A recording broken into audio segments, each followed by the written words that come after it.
Next one is B F Skinner. B F Skinner जो है वो एक बिहेवियरिस्ट है। इसने लर्निंग थ्योरी दी थी। इसकी जो थ्योरी है वो लर्निंग पे बेस करती है, और जो इसने कॉन्सेप्ट दिया था वो है ऑपरेंट कंडीशनिंग का। ठीक है, conditioning is a type of conditioning and consider basic type of learning presented by B F Skinner.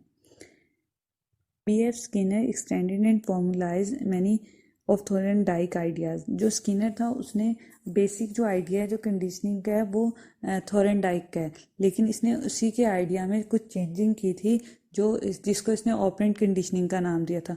थॉरेनडाइक ने जो काम किया था वो लर्निंग पे किया था, उसी को कॉन्सेप्ट को लेकर इसने ऑपरेंट कंडीशनिंग का आइडिया दिया था। Skinner emphasized that during instrumental conditioning an organism learn a response by operating the environment, so he called it operant conditioning। जो स्किनर है इसकी जो ऑपरेंट कंडीशनिंग है इसे इंस्ट्रूमेंटल कंडीशनिंग भी कहा जाता है। His primary aim was to analyse how behaviour is change by its consequences. His work has led to the identification of basic element and law of operant conditioning. इसने operant conditioning के law दिए थे। इसने बताया था operand conditioning के किस तरह से वर्क करती है। जो स्किनर है इसने बहुत से एक्सपेरिमेंट किए थे और ऑपरेंट कंडीशनिंग का कॉन्सेप्ट दिया था। स्किनर ने काफ़ी एक्सपेरिमेंट किया और जो उसके एक्सपेरिमेंट हैं वो एनिमल्स पे हैं, और उसने ऑपरेंट कंडीशनिंग के लिए जो एक्सपेरिमेंट किया था वो रैट पे और पिजन पे किया था। और इसने एक एक्सपेरिमेंट किया था ऑपरेंट कंडीशनिंग के लिए, तो वो ये था कि इसने एक रैट लिया था, उसे उसने एक बॉक्स में रखा था। जो वो बॉक्स था उसे स्किनर बॉक्स कहा जाता था। उसका जो वो बॉक्स था वो एक्सपेरिमेंट के लिए यूज़ किया जाता था। उसके अंदर एक लीवर था और एक फूड ट्रे थी, और उस बॉक्स में जो रैट है उसे बंद कर दिया गया था। तो रैट को जब उसमें बंद किया गया तो वो रैंडमली जो है वो उसमें घूमना शुरू हो गया, और उसकी वॉल्स को और जो उसके फ्लोर को है उसको अपने पाँव से मारना शुरू कर दिया।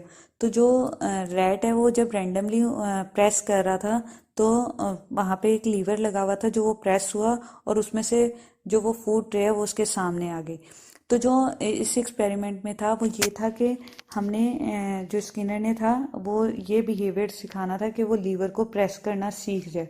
तो उसने उसे रीइंफोर्समेंट के तौर पे दिया था फूड। तो उसने इस बिहेवियर को डिटरमिन करने के लिए इसे बार बार करवाया। तो हुआ ये था कि जब स्टार्ट में उसे रैट को बॉक्स में रखा गया था तो वो रैंडमली फिर रहा था, वो रैंडमली मूव कर रहा था, उसे नहीं पता था लीवर कहाँ है। लेकिन जब उसने 2-3 दफ़ा लीवर को प्रेस करने से उसके सामने फूड आया तो उसे उसका ये बिहेवियर लर्न हो गया कि मैं जब इस पर्टिकुलर प्लेस को प्रेस करता हूँ तो मुझे फूड मिलता है। तो फिर वो ये बिहेवियर लर्न कर गया। तो इस एक्सपेरिमेंट में जो था वो ये था कि जो ऑपरेंट रिस्पॉन्स था वो ये था कि हमने पिजन को लीवर प्रेस करवाना था, और जो उसका स्टिमुलेट कॉन्सिक्वेंसेस थे यानी कि रेनफोर्सेस था वो उसका फूड था। तो जो इससे स्किनर ने डिस्कवर किया था कि अगर हम रिवॉर्ड दें रैट को तो वो उसके जो बार बार ट्रायल होते हैं उससे वो बहुत जल्दी सीख जाता है। ठीक है, स्किनर ने ये देखा था कि जो रैट है वो इंस्ट्रूमेंट रिस्पॉन्स रीइंफोर्समेंट से जल्दी सीख रहा है, और स्किनर ने इसी तरह के बहुत से एक्सपेरिमेंट पिजन्स पे भी किए थे और उसने डॉग पे भी किए थे। अब हम देखेंगे basic component of operant condition. पहले है रीइंफोर्सर।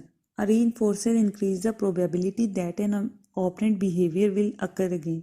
reinforcer is any event that increase the behavior it follow। जो reinforcer होता है वो हमारे behavior को learn करने की जो probability है उसे increase कर देता है। जैसे जैसे किसी भी behavior के करने पे उसे reinforcer मिलता है तो वो behavior learn हो जाता है और वो determine हो जाता है। तो जो रीइंफोर्सर होता है उसे हम रिवॉर्ड भी कह सकते हैं, लेकिन जो रिवॉर्ड है वो जस्ट पॉजिटिव होता है, जबकि रीइंफोर्सर जो होता है वो पॉजिटिव भी हो सकता है और नेगेटिव भी हो सकता है। स्किनर ने रीइंफोर्सर को डिवाइड किया था पॉजिटिव और नेगेटिव रीइंफोर्समेंट में। पॉजिटिव रीइंफोर्समेंट क्या होती है? It strengthen a response by presenting a positive stimulus after a response. अगर किसी भी काम करने के बाद आपको कोई पॉजिटिव स्टिमुलस दिया जाए तो वो आपका पॉजिटिव रिस्पॉन्स होगा। जैसे food is a positive reinforcer for animals. जैसे अभी हमने एक्सपेरिमेंट देखा था, उसमें हमने जो एनिमल को फूड दिया था वो पॉजिटिव रीइंफोर्समेंट थी। और अगर हम लोगों में नॉर्मली लाइफ में देखें तो अटेंशन, अप्रूवल एंड मनी जो है वो उनका पॉजिटिव रीइंफोर्समेंट होती है। पॉजिटिव रीइंफोर्समेंट वो होगी जो कोई भी पॉजिटिव स्टिमुलस हमें कोई भी बिहेवियर करने के बाद दिया जाएगा, वो हमारी पॉजिटिव रीइंफोर्समेंट होगी। नेगेटिव रीइंफोर्समेंट क्या है? Negative mean offset, withdraw a stimulus. Negative reinforcement is stimulus not received after a response that increase the probability of that response occurring. इसमें ये होता है कि जो हम विदड्रॉ कर लेते हैं, अगर हमने कोई बिहेवियर है, कोई रिस्पॉन्स करने के बाद हमने स्टिमुलस नहीं दिया तो वो उसकी नेगेटिव रीइंफोर्समेंट होगी। पॉजिटिव एंड नेगेटिव रीइंफोर्समेंट के बाद जो हमारे टाइप हैं वो है प्राइमरी एंड सेकेंडरी रीइंफोर्समेंट।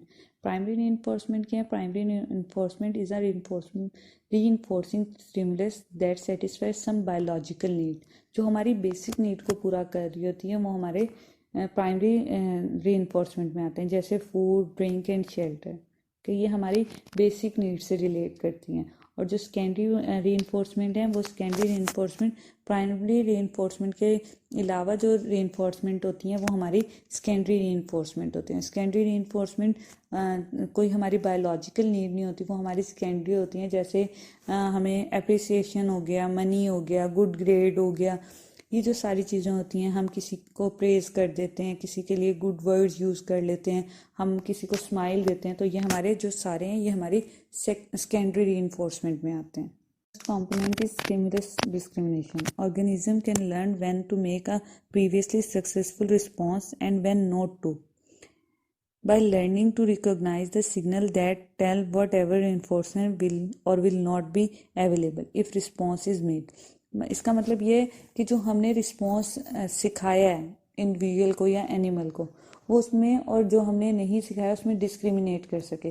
जब उसके सामने दो स्टिमुलस होंगे, जो एक हमने जो उसे बिहेवियर लर्न करवा दिया जिस स्टिमुलस की बेस पे, अगर तो वो उसमें डिस्क्रिमिनेशन कर सकता है तो फिर तो वो उसकी स्टिमुलस डिस्क्रिमिनेशन होगी। जैसे एक पिजन है, उसको हमने देखा है कि अगर वो उसके सामने हमने दो लाइट्स रखी और जब वो रेड लाइट को टच करता है तो हम उसे फूड देते हैं, हमने ये उसे बिहेवियर लर्न करवाया। और जब उसके बाद हमने उसके साथ ग्रीन लाइट भी ऐड कर दी, तो जब वो उन दोनों स्टिमुलस में डिस्क्रिमिनेशन करेगा तो वो उसकी स्टिमुलस डिस्क्रिमिनेशन होगी। अगर वो रेड लाइट को ही टच कर रहा है और उसे रीइंफोर्समेंट मिलेगी तो वो उसका स्टिमुलस डिस्क्रिमिनेशन होगा, कि मतलब वो रेड और ग्रीन लाइट में डिस्क्रिमिनेशन कर रहा है। Next one is avoidance conditioning. When organism respond to the signal in a way that avoid exposure to the aversion stimulus, avoidance conditioning has occurred. मतलब कि जो रिस्पोंडेंट है वो बिहेवियर अवॉइड करना स्टार्ट कर देता है जिसमें उसे अवेयर स्टिमुलस मिलते हैं। इसकी एग्जांपल आप ऐसे ले सकते हैं, जैसे अगर एक बच्चा है, उसके फादर उसे हर टाइम डांटते रहते हैं कि पढ़ो, अगर वो उसे टीवी देखते हुए या खेलते हुए देखते हैं तो उसे डांट पड़ती है कि वो हर टाइम पढ़ता रहे, तो वो इस चीज़ को अवॉइड करने के लिए क्या करते हैं कि वो हर टाइम तो नहीं पढ़ रहा होता, लेकिन जैसे ही उसके फादर की बाइक की आवाज़ आती है या वो गेट तक पहुंचते हैं तो वो पढ़ने बैठ जाता है। तो ये होती है avoidance conditioning. Next one is escape conditioning. The effect of negative reinforcement can be studied through escape conditioning. Escape conditioning take place when an organism learn to make a response in order to end a aversive stimuli or negative reinforcement. Dog learn to jump over the bar to escape shock. क्या होता है कि जब हम किसी भी animal को या इंडिविजुअल को नेगेटिव रीइंफोर्स करते हैं किसी पर्टिकुलर बिहेवियर पे, तो वो उसे स्केप कर देता है। जैसे इसमें इन्होंने बताया कि हम डॉग को हमने जंप करवाना सिखाना है, तो वो उससे बचने के लिए, शॉक से बचने के लिए जंप करना सीख जाता है कि जब भी वो बार से टच करेगा तो उसे शॉक लगेगा, तो वो जंप करना सीख जाता है। Last one is stimulus generalization. It also occur in operant condition. Organism often perform a response in the presence of a stimulus that is similar to the reinforced previously. इसमें ये होता है कि जो हमने reinforce किया था बिहेवियर, जो उसे हमने लर्न करवाया था, तो उससे मिलते जुलते स्टिमुलस पे भी जो है एनिमल या पर्सन रिस्पॉन्ड करता है, तो उसे हम स्टिमुलस जनरलाइजेशन कह देते हैं, क्योंकि उसे लगता है कि वही उससे मिलते जुलते स्टिमुलस पे भी वो रिस्पॉन्स कर रहा होता है। तो ये होती है स्टिमुलस जनरलाइजेशन।